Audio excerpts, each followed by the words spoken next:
नमस्कार। आज की क्लास में हम इकाई 3 का जो अधिकारों का सिद्धांत दे रखे हैं उनके बारे में सामान्य जानकारी पढ़ेंगे। जैसा कि स्वतंत्रता, समानता, न्याय और अधिकार 4 कंसेप्ट है, वो एक तरीके से आपस में जुड़े हुए अधिकार हैं। मनुष्य क्या एक सोशल एनिमल है, सामाजिक प्राणी है, और इस बात पर पॉलिटिकल थ्योरी का हमेशा ही शुरू से ही केंद्रीय बल रहा है कि man is a social animal. तो अगर मनुष्य एक सामाजिक प्राणी है तो वो समाज में रहेगा, और समाज में रहेगा तो उसको दूसरे व्यक्तियों के साथ जीना भी पड़ेगा और इंटरेक्ट भी होना पड़ेगा, क्योंकि समाज में व्यक्ति अकेला तो रह नहीं सकता। और दूसरों के साथ अगर मिलकर रहेगा तो उसका अर्थ है कि उनसे उसको रिलेशन भी बनाना पड़ेगा, उन पर डिपेंड भी होना पड़ेगा। तो यही कारण है कि हम परिवार है, समुदाय है, गांव में है, शहर और बड़े बड़े नगरों में रहते हैं, क्योंकि हम एक सामाजिक प्राणी हैं और जीने के लिए हमें दूसरे लोगों से अपनी आवश्यकताओं और सुविधाओं की मांग भी करते हैं। और आवश्यकता और अधिकारों की मांग करते हैं तो तेरे और मेरे का सवाल भी पैदा होता है। तो प्रत्येक व्यक्ति जब समाज में रहता है तो उसके सामाजिक अस्तित्व की कुछ मांगे होती है, और उन मांगों को ही हम अधिकारों के नाम से पुकारते हैं। समाज में रहेगा तो उसकी कुछ मांगे होगी, तो वो मांगे ही अधिकार कहलाती है। तो अधिकारों की मांग सिर्फ समाज में हो सकती है। प्राकृतिक अवस्था में व्यक्ति के संबंध एक दूसरे के साथ अंतर्निहित नहीं होते थे। तो संबंध जब होंगे एक व्यक्ति का दूसरे के साथ, तो उसमें कई मांगों की अपेक्षा की जाएगी, और उन मांगों को सामाजिक और सामंजस्यपूर्ण जीवन के अनुरूप व्यवस्थित भी किया जाना पड़ेगा। तो प्रत्येक मांग होती है, प्रत्येक व्यक्ति की मांग, तो उसमें अन्य लोगों की वैसी मांगे भी जुड़ी हुई होती है, अन्य व्यक्तियों की भी वैसी मांगे जुड़ी हुई होती है, और उनकी स्वीकृति भी जुड़ी हुई होती है, क्योंकि हम अपनी डिमांड करते हैं तो दूसरों की हमें स्वीकृति, मांगों को स्वीकार करना पड़ेगा। तो अधिकारों से अभिप्राय एक ऐसा है कि व्यक्ति की ऐसी मांग या शक्ति है जिसका प्रयोग करते वक्त वह न केवल अपने व्यक्तित्व को डेवलपमेंट कर सके, बल्कि दूसरों व्यक्तियों के अस्तित्व के विकास में भी बाधा न खड़ी करे। तो अधिकार में व्यक्ति की किसी मांग विशेष का होना ही काफी नहीं है। उस मांग को अधिकार बनाने के लिए सामाजिक स्वीकृति मिलना भी जरूरी है। और इसीलिए हेराल्ड जे लास्की ने कहा कि अधिकार व्यक्ति की ऐसी विशेष मांगे हैं जो समाज द्वारा स्वीकृत हो। तो राज्य जो मांग होती है उनका निर्माण नहीं करता है, बल्कि उनको केवल स्वीकार करता है। मांग तो व्यक्ति करता है और स्वीकार उनको समाज या राज्य करता है। तो अधिकार का इंग्लिश में अगर हम देखते हैं तो इसका मतलब होता है राइट, और राइट रॉन्ग का विलोम शब्द है। तो अधिकार का अक्सर अर्थ है वो उचित से लिया जाता है, उचित, जो उचित मांगे हो उनसे लिया जाता है, अनुचित मांगों से नहीं। और उचित मांगे क्या है, ये हमेशा समय और काल और परिस्थितियों के अनुसार बदलती रहती है और आगे भी बदलती रहेगी। तो इसके लिए अधिकारों की धारणा में परिवर्तन आता रहता है। किसी टाइम ये अधिकार उचित था, आज के टाइम ये अधिकार उचित है, आगे के टाइम कौन से अधिकार उचित होंगे। जो आज के टाइम उचित है हो सकता है वो आगे टाइम अनुचित हो जाए, या जो आज के टाइम अनुचित है वो आगे के टाइम उचित हो जाए। ऐसा हमेशा समय काल और परिस्थिति के अनुसार बदलता रहता है। जैसे हम उदाहरण के लिए देखते हैं कि 19वीं शताब्दी थी, तो उसमें बेरोजगार के लिए भूखा रहना उचित समझा जाता था।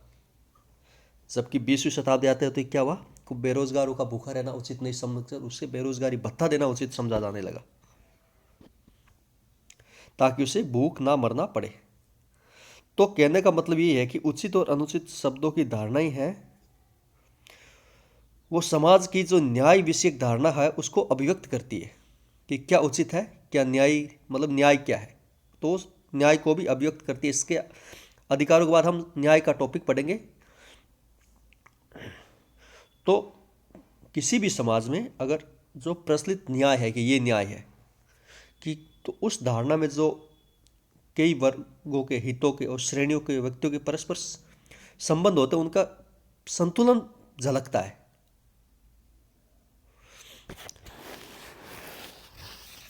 जैसे हिंदू समाज में जब हम शूद्र वर्ग की दशा को बहुत ज़्यादा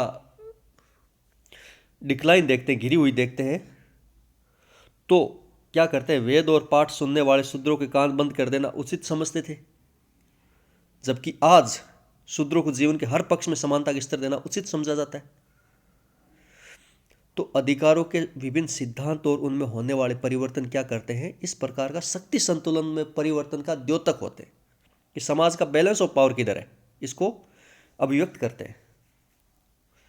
तो अधिकारों के सिद्धांत को अगर हम सही जायजा लेने तो उसके ऐतिहासिक विकास को समझना बहुत ज़्यादा जरूरी हो जाता है।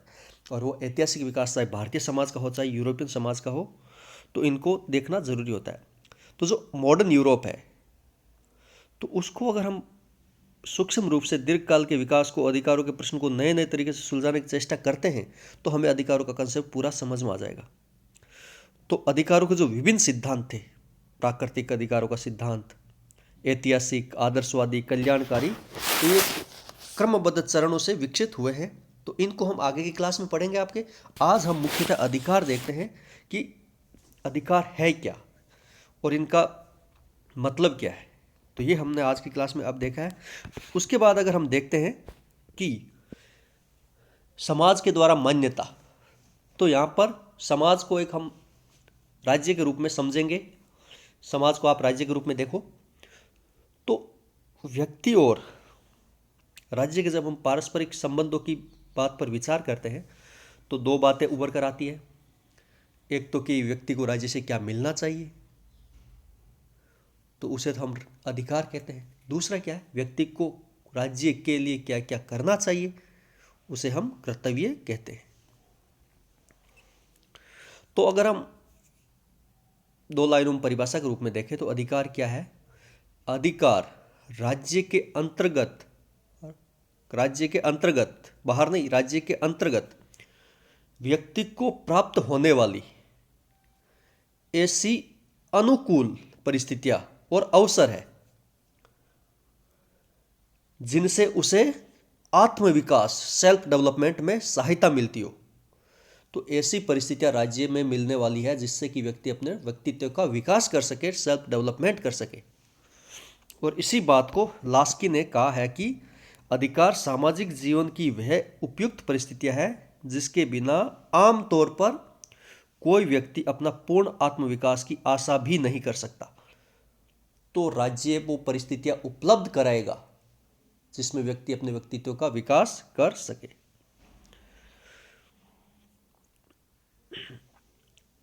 इसी प्रकार एक विचारक अर्नेस्ट बार्कर ने भी कहा है कि अधिकार न्याय की उस सामान्य व्यवस्था का परिणाम है जिस पर राज्य और उसके कानून निर्भर आधारित होते हैं। तो इतना पढ़ने के बाद हम देखें कि अधिकार क्या है। राज्य के अंतर्गत व्यक्ति को प्राप्त होने वाली ऐसी अनुकूल परिस्थिति और अवसर है जिनमें वह आत्मविकास में सहायता कर सके। और एक व्यक्ति अपने अधिकारों की मांग करता है तो दूसरे व्यक्तियों के वैसे अधिकारों में बाधा नहीं बनना चाहिए। तो कोई व्यक्ति दूसरों से क्या मांग कर सकता है, तो उसकी शर्त है कि उसे समाज की स्वीकृति होनी चाहिए। और जब राज्य इस मांग को कानूनी मान्यता दे देता है तब वे कानूनी अधिकार का रूप धारण कर लेता है। तो अगर हम ये देखें कि अगर हमने ये पढ़ा है तो राज्य में व्यक्ति के मानते अधिकारों की बात करते हैं हम, तो ये इस बात का प्रमाण है कि राज्य में व्यक्ति के महत्व को स्वीकार किया जाता है। और जिस राज्य में व्यक्ति की गरिमा को स्वीकार नहीं किया जाता उसमें व्यक्ति के कोई भी अधिकार नहीं होते। जैसे प्राचीन यूनानी नगर राज्यों में केवल फ्री मैन या स्वतंत्र जनों के अधिकारों को मान्यता प्राप्त थी। वहां दास, स्त्रियों, दूसरे देशों के लोगों को कोई अधिकार प्राप्त नहीं थे। तो जाहिर है कि ऐसी अधिकार व्यवस्था न्याय की भावना पर आधारित नहीं है। तो अधिकार और न्यायपूर्ण उचित मांगे ही अधिकार कहलाती है। अब हम अधिकारों का मोटा मोटा जो है, आगे तो बहुत टाइप के अधिकार है, सब कैटेगरी तो सामाजिक, आर्थिक, राजनीतिक, कानूनी वो पढ़ेंगे, पर जो एक बड़ा वर्गीकरण है वो है नेगेटिव एंड पॉजिटिव राइट्स क्या है, नकारात्मक सकारात्मक अधिकार क्या है।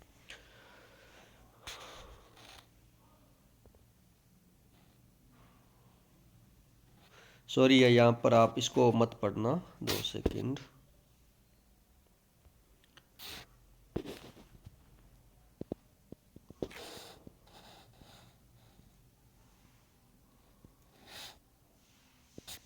सॉरी,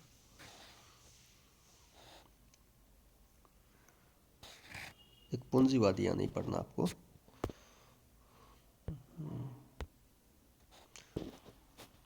या ये वर्ड नहीं पढ़ना आपको। तो नकारात्मक अधिकार क्या, पहले तो हम ये देखते हैं। तो राज्य में व्यक्ति की जिन गतिविधियों पर राज्य की ओर से कोई प्रतिबंध नहीं होता है उन्हें हम नकारात्मक अधिकार की कोटि में रख सकते हैं।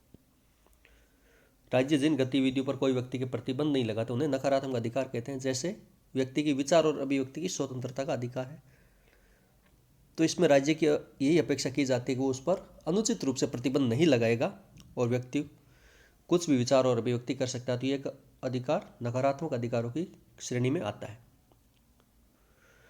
तो इसमें यह प्रकट नहीं होता है कि राज्य को ओर से व्यक्ति के लिए क्या सहायता दी जाएगी, बस इसमें कि राज्य इंटरफेयर नहीं करेगा, आपको जैसा करना है करो।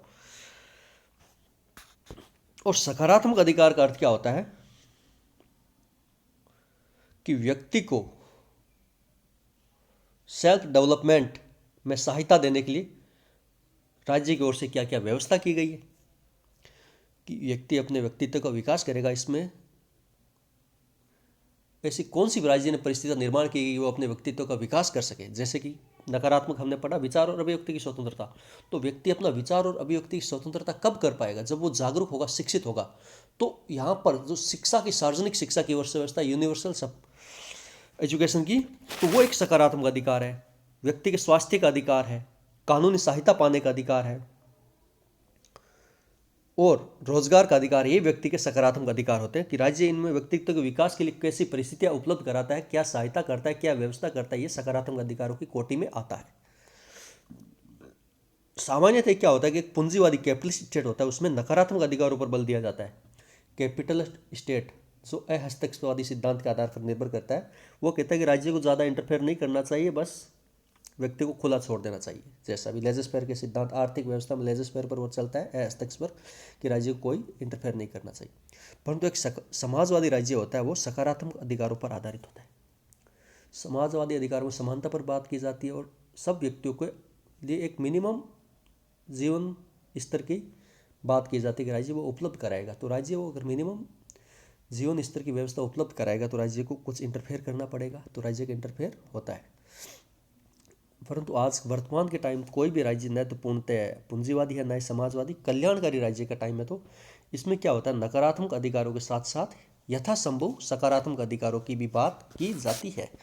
तो नकारात्मक और सकारात्मक अधिकारों को एक साथ देने की बात की जाती है कल्याणकारी राज्य में। और वर्तमान में लगभग हर राष्ट्र कल्याणकारी राज्य का स्वरूप है। तो ये आज की क्लास में हमने अधिकारों के बारे में बेसिक जानकारी ली। नेक्स्ट क्लास में हम अधिकारों के जो भी विभिन्न सिद्धांत हैं उनके बारे में अध्ययन करेंगे। आज की क्लास यहीं समाप्त करते हैं। Thank you.